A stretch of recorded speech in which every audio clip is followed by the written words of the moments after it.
Bienvenue sur Philosophie bouddhiste, l'espace où les enseignements anciens rencontrent les défis modernes. Ici, nous explorons la sagesse du Bouddha pour cultiver la paix intérieure, la compassion et l'épanouissement. Il y a des présences qui ne s'expliquent pas, des individus qui traversent la vie comme on traverse un rêve lucide, avec une intensité calme, une endurance douce et une lumière que rien n'éteint. Ce n'est pas qu'ils possèdent plus que les autres, c'est qu'ils ont accès à un niveau de profondeur que beaucoup ne soupçonnent même pas. Une forme de clarté silencieuse. Ce sont ceux qui, sans bruit, portent en eux les signes d'une destinée peu commune. Pas forcément glorieuse aux yeux du monde, mais rare, intérieurement lumineuse. Le Bouddha n'a jamais promis la richesse, ni la gloire, ni même la facilité. Mais il a dit que le chemin existe, et que ceux qui le voient ne peuvent plus faire semblant de ne rien voir.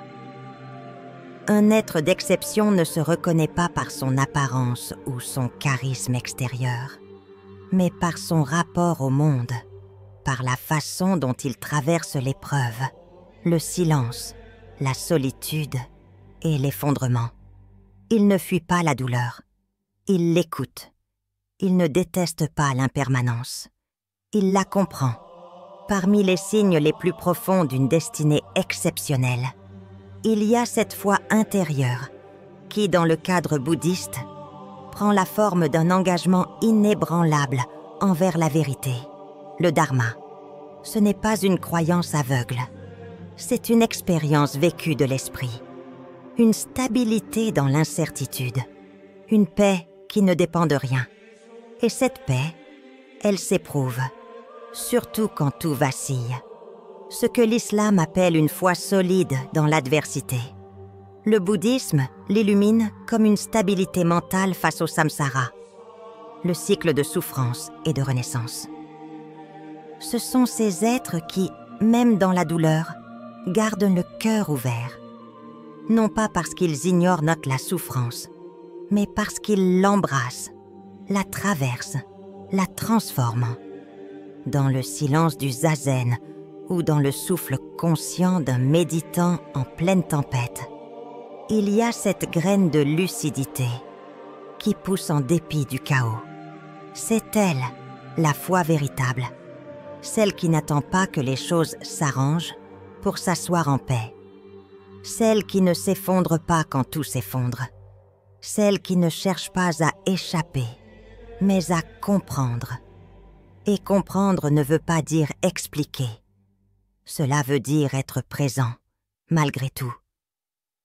Ces êtres-là, comme le disait Ryokan, le moine poète zen, même le vent d'automne, je l'accueille avec gratitude. Ils n'ont pas besoin que la vie leur sourie. Ils sourient à la vie, même quand elle les frappe. Le Bouddha lui-même a traversé des tempêtes. Il a connu le doute, l'angoisse, les tentations. Mais il est resté assis, non pas figé, mais pleinement là. C'est cela, le signe.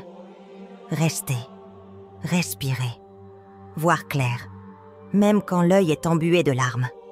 Avoir un destin exceptionnel, dans la perspective bouddhiste, ce n'est pas briller, c'est se libérer.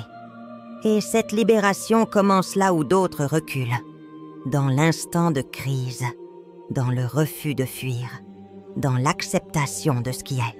C'est ce que les maîtres zen appellent « vivre sans appui », ne rien retenir, ne rien rejeter, et continuer. Il ne s'agit pas d'une absence d'émotion. Ceux qui marchent ce chemin ressentent souvent plus que les autres, mais ils ne se laissent pas définir par ce qu'ils ressentent. Ils savent que l'émotion est un nuage, mais qu'ils ne sont pas le ciel. Ils voient, ils sentent, ils pleurent parfois par voix, mais ils avancent, non par héroïsme, mais parce qu'ils ne peuvent plus faire autrement, parce qu'ils ont vu. Et quand on a vu, Il n'est plus possible de vivre les yeux fermés.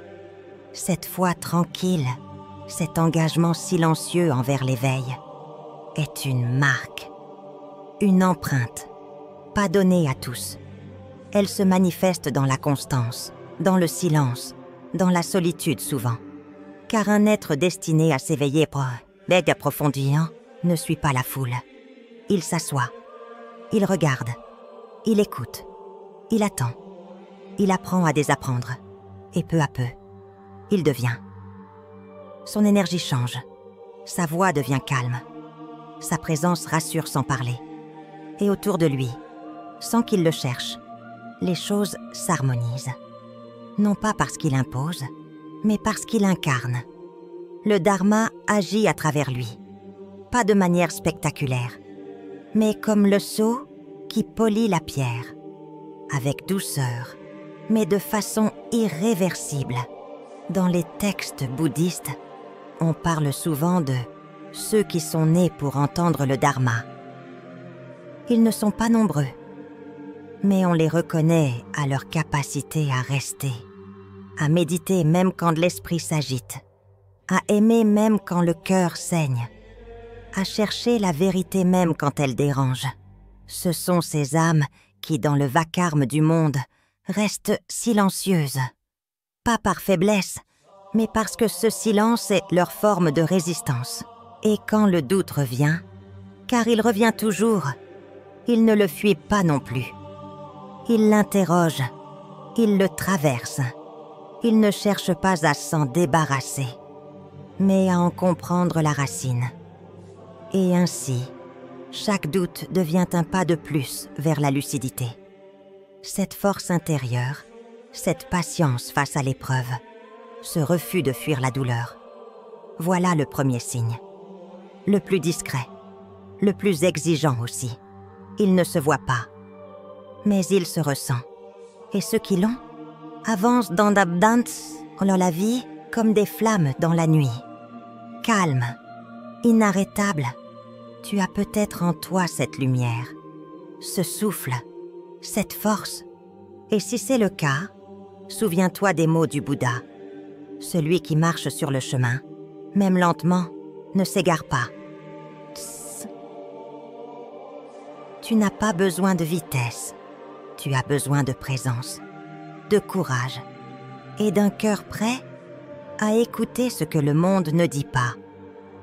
Il y a dans certains regards une profondeur qui ne s'explique pas, comme s'ils portaient un poids ancien, une mémoire invisible, une lucidité rare. Chez certains êtres dès leur plus jeune âge, on sent une forme de maturité, un recul sur le monde, une capacité à voir au-delà des apparences. Cela ne se mesure ni en diplôme, ni en discours brillants. C'est une qualité de perception, un silence intérieur, une clarté naturelle. C'est le deuxième signe d'un destin hors du commun. Une sagesse précoce, qui ne s'apprend pas, mais qui émerge spontanément, comme si elle avait toujours été là. Dans la tradition bouddhiste, cette forme de sagesse est liée à ce qu'on appelle le prajna, l'intelligence profonde du cœur, différente de la simple connaissance intellectuelle. Ce n'est pas une accumulation d'informations, mais une compréhension intuitive des lois de l'existence. Ce sont des enfants ou des jeunes adultes qui posent des questions dérangeantes, qui observent longtemps avant de parler, qui semblent percevoir le mensonge, l'illusion, l'incohérence dans ce que les autres acceptent sans réfléchir. Ceux-là ont vu tôt que la vie ne se résume pas à réussir, consommer, plaire. Ils sentent que quelque chose cloche. Leur regard semble porter sur les choses une lumière différente. Là où d'autres se laissent emporter par la peur, la compétition ou le désir, eux cherchent déjà le calme, l'équilibre, l'essentiel. Ils peuvent être moqués, mal compris, isolés, car leur manière d'être dérange. Mais c'est précisément ce décalage qui révèle leur exception. Dans les textes anciens, on dit que certaines âmes renaissent avec les échos de leurs expériences passées. On appelle cela les vasana, les impressions laissées par des existences antérieures. Une âme qui, dans une vie passée, a médité profondément, pratiqué la compassion ou touché l'éveil, porte ses traces dans sa prochaine incarnation. Elle reconnaît sans effort la valeur du silence, de la bonté, de la vérité. Et cette reconnaissance donne une forme de maturité immédiate. Cela ne veut pas dire que la personne est parfaite, ni qu'elle ne fera pas d'erreurs. Mais ces erreurs deviennent des apprentissages. Elle ne s'enfonce pas dans l'ignorance. Elle en ressort, chaque fois plus lucide. Il ne s'agit pas d'être meilleur, mais plus conscient. Et cette conscience, chez certains, est étonnamment précoce. Elle leur permet de faire des choix que peu feraient à leur âge. Rejeter la facilité, s'éloigner du bruit, chercher la paix, non pas dans l'oubli de soi, mais dans la clarté intérieure. Il y a des enfants qui regardent la souffrance du monde avec des larmes dans les yeux, non pas parce qu'ils sont faibles, mais parce qu'ils comprennent déjà. Leur empathie n'est pas sentimentale, elle est existentielle. Ils sentent en eux les douleurs des autres, et cela leur donne une mission intérieure. Soulager, accompagner, comprendre, sans avoir besoin de le dire.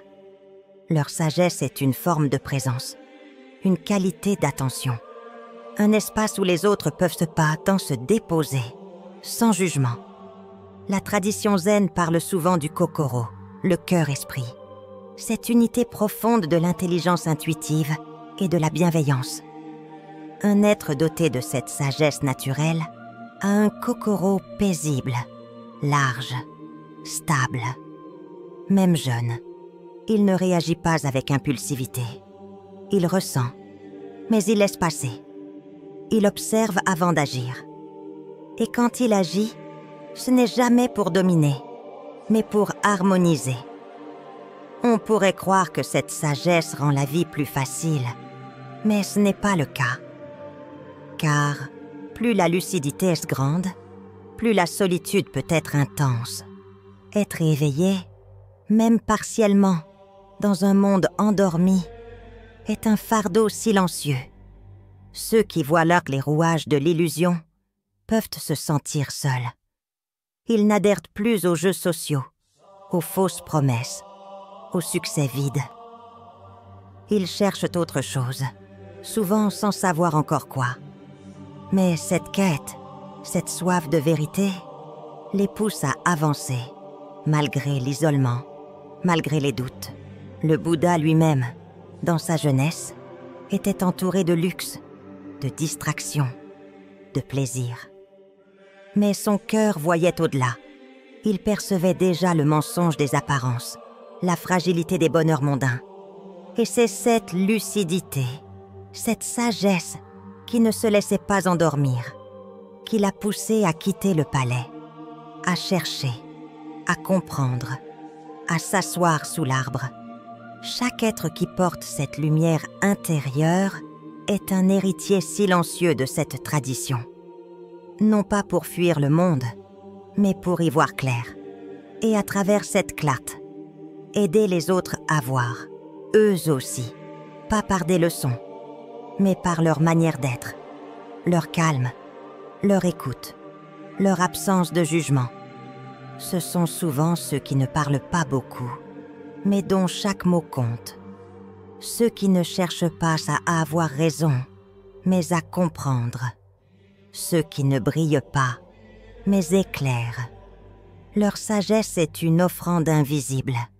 Elle transforme sans bruit. Et parfois, il suffit de les croiser une fois pour que quelque chose change en nous. Une phrase, un silence, un regard, et le cœur s'ouvre un peu plus. Avoir une telle sagesse dès les premières années de la vie est un signe.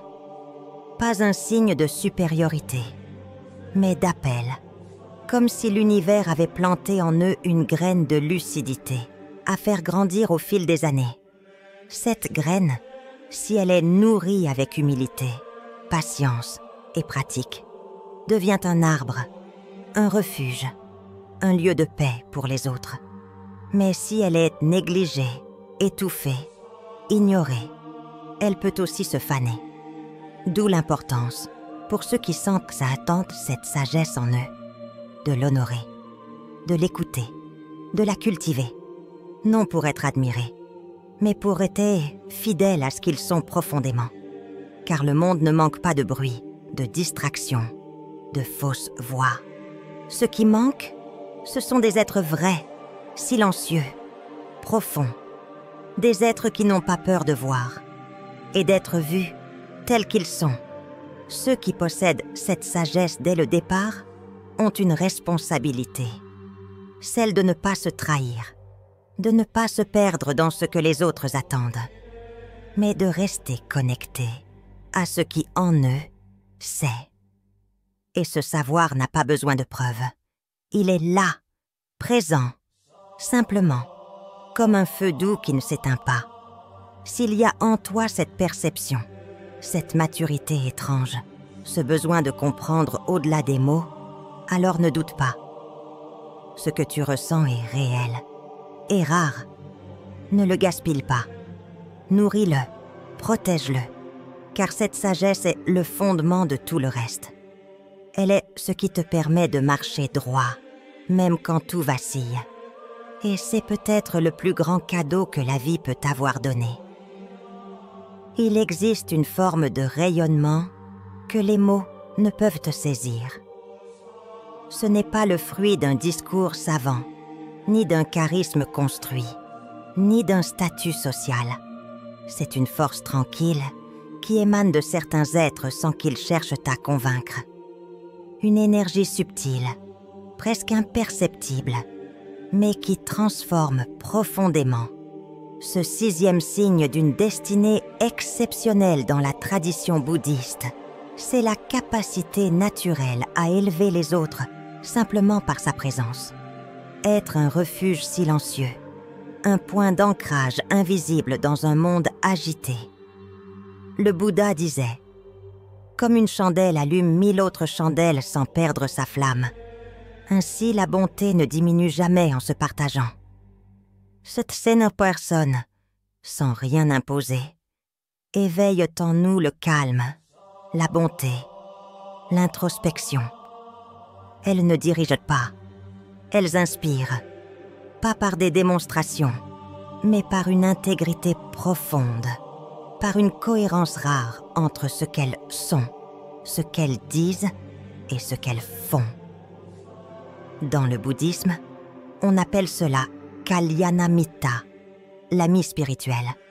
Pas seulement un compagnon de route, mais un être dont la simple compagnie pousse à devenir meilleur.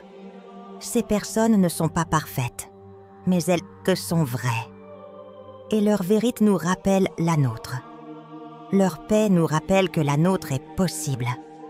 Leur façon d'écouter, de regarder, de marcher même, semble dire « Tu peux toi aussi t'apaiser. Tu peux toi aussi te réveiller. » Il y a des présences qui sont des ponts. Elles cessent nous relient à quelque chose de plus vaste, plus profond. Quand elles parlent, ce n'est pas pour briller, c'est pour ouvrir un espace. Quand elles se taisent, leur silence a un goût de sagesse. On ne sait pas toujours pourquoi, mais à leur contact, on se sent vu, compris, accepté. Et cela seul, dans un monde où chacun joue un rôle, est une guérison. Dans les monastères bouddhistes, il n'est pas rare que les moines les plus silencieux soient aussi les plus influents. Non pas parce qu'ils enseignent formellement, mais parce que leur comportement, leur régularité, leur manière de plier leurs vêtements ou de boire leur thé est imprégnée de conscience. Et cette conscience inspire. C'est elle, le véritable enseignement.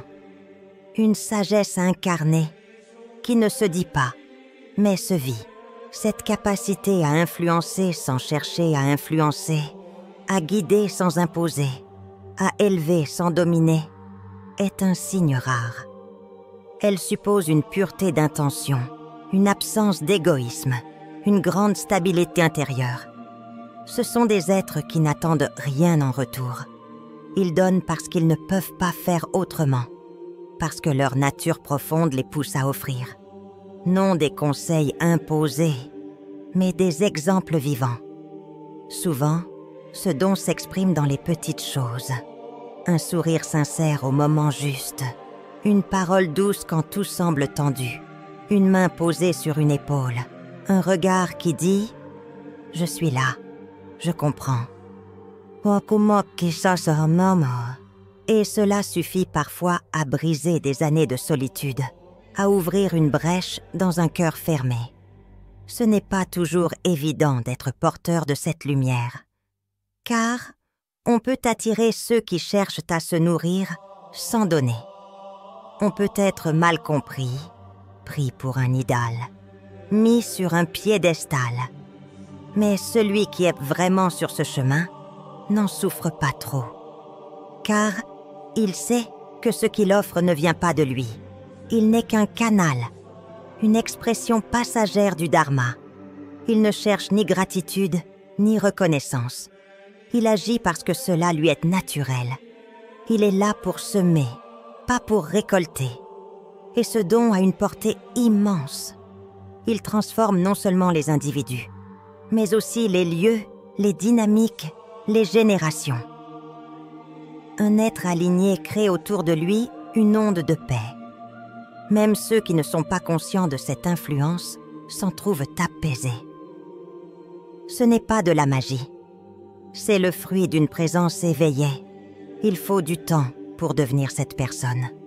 Beaucoup de dépouillement, beaucoup d'écoute. Il faut avoir traversé sa propre nuit, ses propres peurs, ses propres contradictions. Il faut s'être vu en face, avoir accepté ses ombres, ses manques, ses failles. Car on ne peut accompagner les autres que jusqu'à l'endroit où l'on est soi-même allé. C'est pour cela que cette capacité à élever est le signe d'une âme travaillée, mûrie, polie par l'expérience. Le Bouddha lui-même, après son éveil, n'a pas imposé un dogme. Il a marché, il a parlé avec douceur, il a écouté les doutes, il a répondu à ceux qui venaient, sans jamais contraindre. Et pourtant, partout où il passait, les gens changeaient. Ils posaient leur fardeau. Ils comprenaient. Ils s'apaisaient. C'est Khosla, la vraie influence. Celle qui libère, pas celle qui attache. Dans la vie quotidienne, ceux qui portent ce signe sont parfois discrets. Ils ne cherchent pas les projecteurs. Mais leur passage laisse une trace. Ils sèment des graines dans les cœurs. Parfois, ces graines mettront des années à germer. Mais elles germent parce que la qualité de leur présence a touché quelque chose d'essentiel. On pourrait croire que cette influence demande des grandes actions. Mais non, elle réside dans l'authenticité, dans la constance, dans la sincérité. Un mot juste vaut plus qu'un long discours. Un silence habité vaut plus qu'un spectacle. Ces êtres ont compris que l'éveil ne se démontre pas. Il se partage, il se respire, il se vit. Ils deviennent genre des repères dans le chaos. Pas des sauveurs, mais des phares. Des présences stables qui rappellent que quelque chose de plus grand est possible. Que la paix n'est pas un mythe, que l'amour désintéressé existe.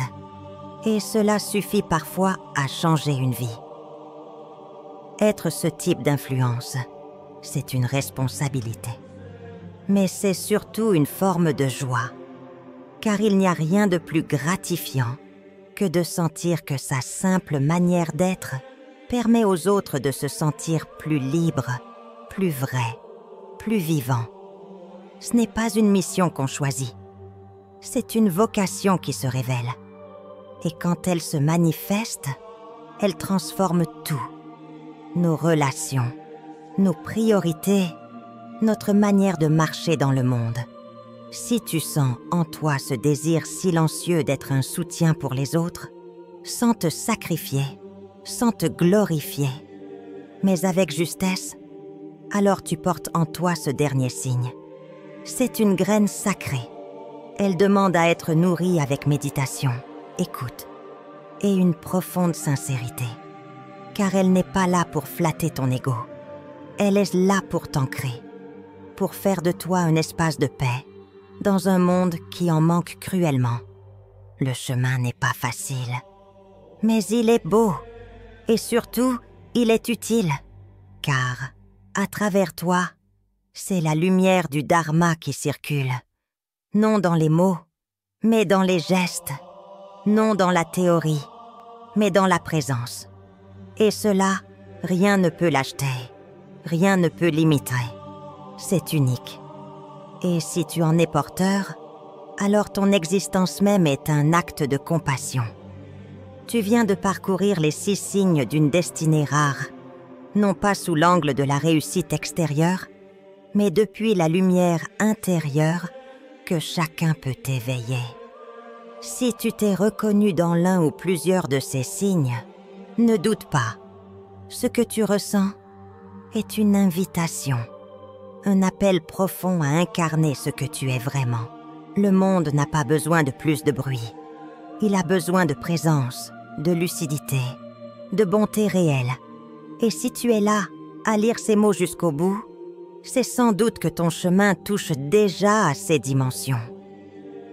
Alors si ce voyage t'a nourri, si tu veux recevoir d'autres paroles inspirées du Dharma, d'autres réflexions pour approfondir ta pratique, je t'invite à t'abonner à cette chaîne.